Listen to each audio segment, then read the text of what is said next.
Let's just start with the heat index. It's so hot out here, and before we get to the golfers, like just you guys can recognize like heat stroke and heat exhaustion and things like that. Tell us about that. What you experience right before, like you guys will look at something and you go, okay, they're going into shock or whatever. What is it about this kind of heat that people don't realize can get you? It's funny because a lot of people think you need to be red in the face, losing sweat, and those are the telltale signs of heat exhaustion or heat stroke. And then we actually find that different people respond differently. But one of the number one cardinal signs is just disorientation. If you're already thirsty, you're beyond dehydration point already. Clinical best practice now is to actually submerge somebody and get them, you got to get their core temperature down as quickly as possible. And it's life or death at that point. And we actually, a few weeks ago, we do a training with our partners at SESI where we go over some of these emergency illnesses that happen with athletes. And so we trained one of our sports PTs, and he actually recognized it not once, but the athlete and put her in island sound and submerge her. So, heat can get you. It can sneak up on you, and when you add alcohol into the mix, it definitely accelerates things. And we promote acclimatization. So this heat kind of came out of nowhere, which means not a lot of people are used to it yet. It was great driving around. I've seen on construction sites they have cooling centers now for their guys, and so it's not something to mess with. And you should seek out some medical help, especially if your friend looks a little off and you're questioning whether they're intoxicated or they are feeling the heat. It's better to just get checked out. Does alcohol dehydrate you? It does. It does. Yeah, time is really of the essence when it comes to people who are exuding these signs and symptoms, because at this point your blood flow is going to your skin, which means less is going through your heart, and that's where you're getting that thready pulse or decreased pulse. So it's already a little too late. So the quicker you act, the better. What are the things to do? Because you're talking about submerging yourself in the Long Island Sound. Now, the Connecticut River is a little over the railroad tracks and through the woods next to Grandma's house. Yeah. So, like, if I'm out there on, like, some of these holes, 18, 1, 17, no problem. You're right around a lot of structures, right around a lot of EMS and a lot of water stations. But if you get out on the backside of the front nine or like 13, 14 on the back nine, you're kind of in a secluded area. If you are with your friends, you can't flag anyone down. What's something that you can do for your friends to cool them down immediately? Yeah, the first thing is bringing them into a shady area. If possible, bringing them into one of the air-conditioned tents. Dumping water on them and keeping continuous cold water on somebody is really important. Take their shirt off, dunk it in some ice cold water, put the shirt back on, and just keep pouring water over until you can get EMS arriving on site. So removal of the heat stimulus is the very first thing, and the next thing is just rapid cooling.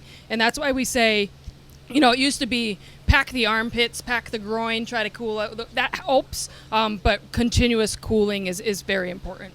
Talking to Stefanie Bourassa and Sarah Emlaw from Bone and Joint Institute. Let me ask you about injuries. You're out here because I know throwing in Atlanta in the major leagues, I was loose in 3 pitches, sweating profusely, and I felt great. But what can get these guys out, being out there for 5 hours on a course? You're walking, and yes, you're trying to stay cool, and you're eating and doing all the other stuff. But what kind of injuries can the heat cause?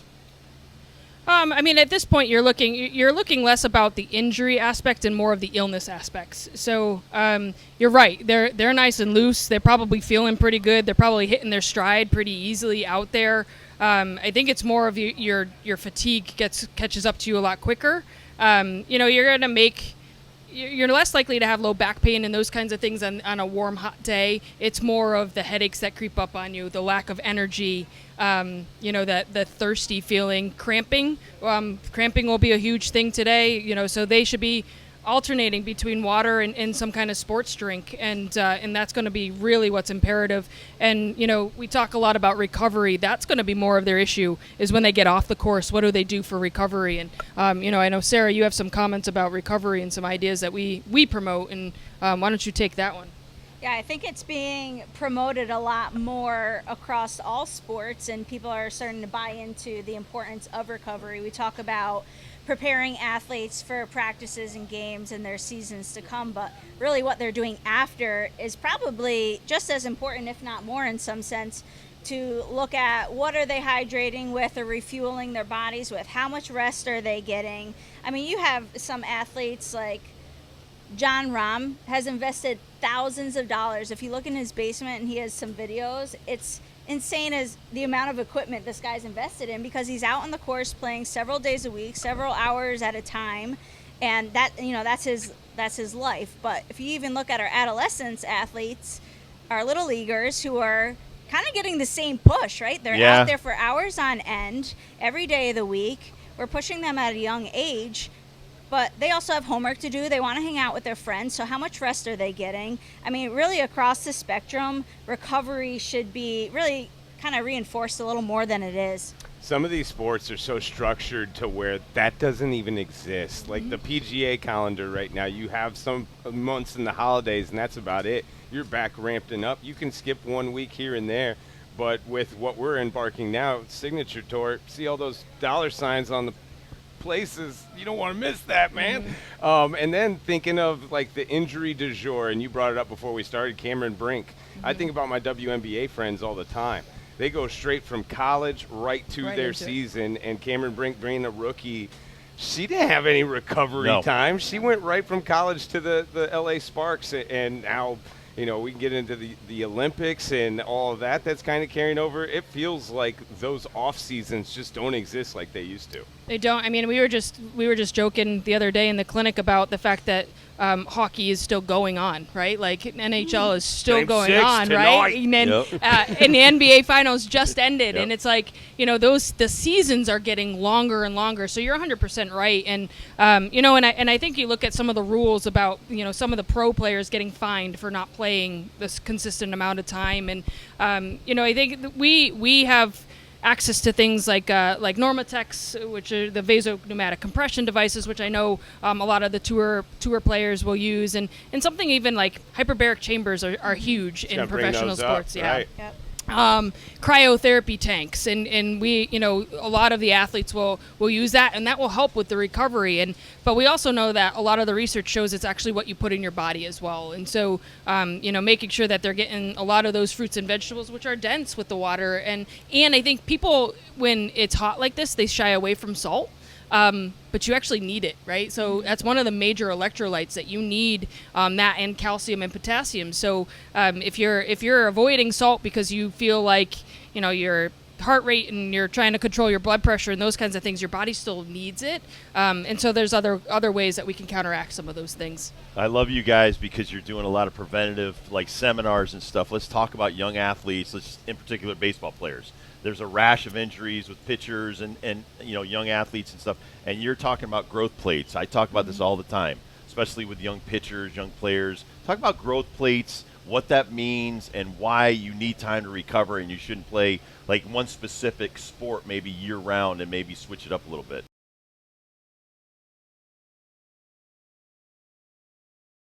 Strength and conditioning for the youth is a no-no, right? Like, there used to be you can't start lifting programs too early.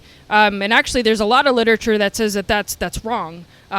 Correcting biomechanics and doing things and optimally load things actually helps with the strength of the growth plates and helps with that length tension relationship. So bones grow faster than muscles do. So muscles tend to get a lot tighter when kids are going through the growth spurt. And so there's a lot of literature that shows that strength and conditioning is important throughout the age group. And they're starting programs down at 6 years old. And our programs are more focused at that middle school and high school level, so that we can optimize, you know, that performance for those athletes. But you know, they can't take a lot of traction. So we get a lot of apophysitis, which is little league shoulder, you know, Sever's disease, all of these kinds of syndromes that we see in pediatrics. And it's exactly that. It's because the bones have grown too quickly, and the muscles haven't stretched back out again. And so there's a lot of recovery that comes into that. There's a lot of programming that we do focus on a lot of that. And a lot of it is education. You know, a lot of education and proper footwear and proper proper recovery, and letting a kid be a kid. Right. There's a lot of things developmentally that happen during play, and when you specialize in sport, your muscles don't get that neuro feedback. So your system needs this constant feed forward, right? So you get an input, an impulse from the environment, your body's able to interpret it, your muscles are able to respond to it and create a better movement pattern. And when you play one sport and it's all the same movement patterns, you don't get to rewire your brain that well. And so we really promote this cross training and letting a kid be a kid. I think of Sarah and Chubbs Peterson before I go golfing all the time now, because Sarah from the Bone and Joint Institute ran me through a stretching routine that I never did before I started any of my golf rounds. And now it's like a religious thing that I have to do before I do the first tee.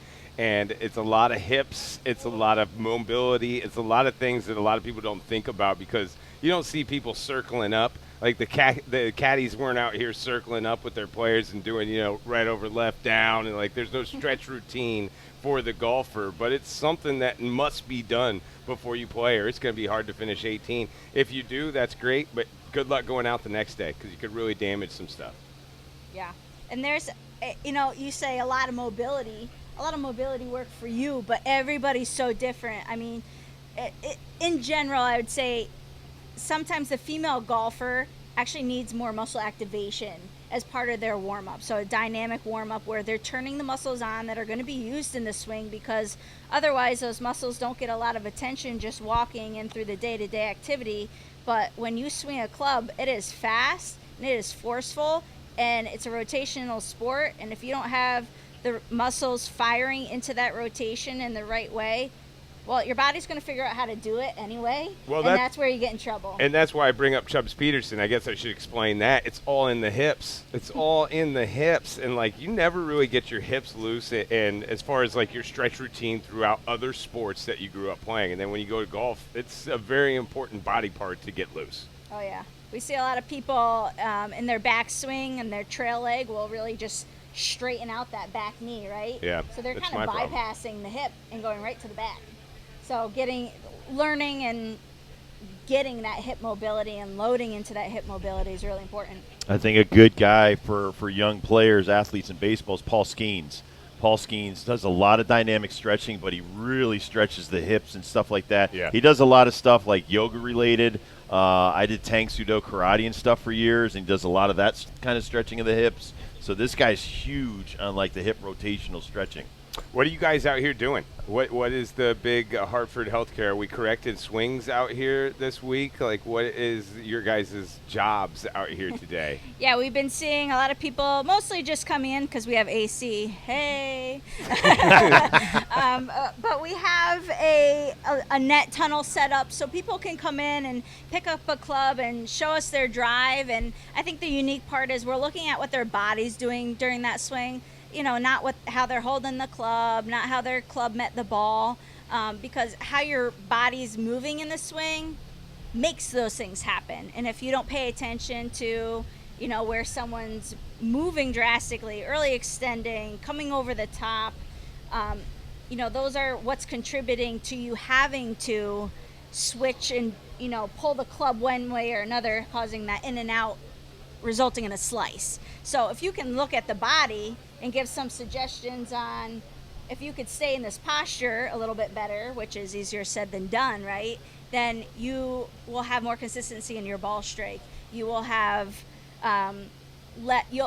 you'll be able to bring the speed to the ball, aka your distance. When you fall out of that pattern and your arms have to kick in to bring that club head back to the ball because you changed everything in your downswing, then you've lost that strength. You guys right by 15 still, right? Yeah. Same spot, Yep. AC, as you say, and I've been there every single year. I think my golf game drastically improves after the Travelers. I don't know if it's talking to the pros and learning some of the tips or going to see Hartford Healthcare in the Bone and Joint get my swing analyzed.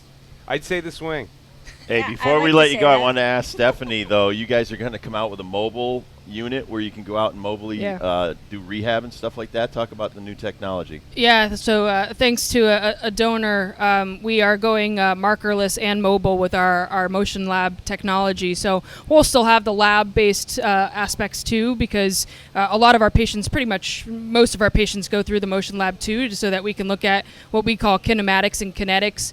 But we're fortunate enough that we got a brand new system, and one of the very first things we're going to go to is a pickleball court, actually. Awesome. And start to look at the kinematics and kinetics of a pickleballer.